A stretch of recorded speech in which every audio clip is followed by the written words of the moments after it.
अस्सलाम वालेकुम दोस्तों, इन आज की किस में देखा के नाजू हर मौका हाथ से जाने नहीं दे रही। वो चाह रही है कि सुंदर की इज्जत घर वालों की नजरों में गिरा दी जाए। अब्बा जी के दिल में सुंदर के खिलाफ जहर भरने की कोशिश हो रही है, मगर हर दफा उसकी चाल नकम हो जाती है और निशाना अक्सर उसी के अपने भाई अरसल पर लग जाता है। जब अरसल ने सुंदर को उनके घर छोड़ने का फैसला किया तो सबाहत बेगम रिवायती अंदाज में बातें करते हुए खुद भी खींच लेते हैं। उन्होंने नाजू के जहरीले अल्फाज सुन रखे हैं और वो डिल्यूट फिक्र से भर गई हैं। नाजो ने सीधा उसके जहन में दाग डला कि अरसल ने सुंदर के खिलाफ इतनी बदतमीजी की, और जब यह बात इसहाक साहब तक पहुंचती है तो घर में एक नया हंगामा शुरू हो जाता है।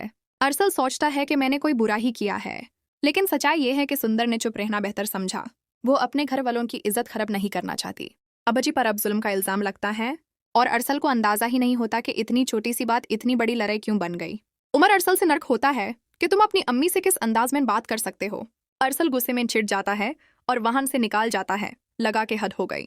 सुंदर के वलिद भी पूछते हैं कि तुम वहां खुश तो होना, लेकिन जब सुंदर चुप रहती है तो उनको शक होता है कि शायद वो वहां खुश नहीं।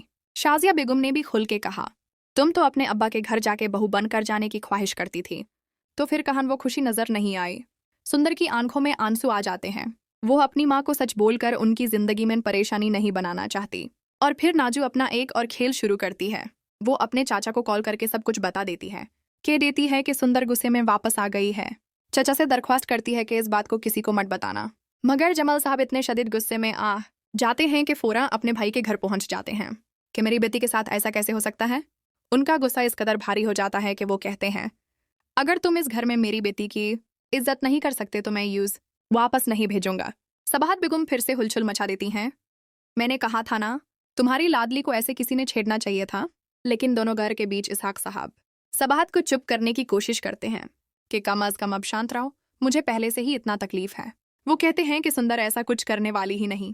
दोस्तों, ये चिस यहीं खत्म नहीं होती। सब रिश्ते आजकल नाजुक हो गए हैं और एक छोटी सी गलतफहमी घर को टुकड़ों में बांध रही है। अगली किस्त में देखेंगे कि सुंदर खामोशी कब तोड़ती है और असल वजह क्या थी जो उस चुप रहना पड़ा। अगर आपको यह किरदार पसंद आए तो लाइक, कमेंट और शेयर जरूर करें और बताएं आपका क्या ख्याल है। किस तरफ सच्चाई ज्यादा है।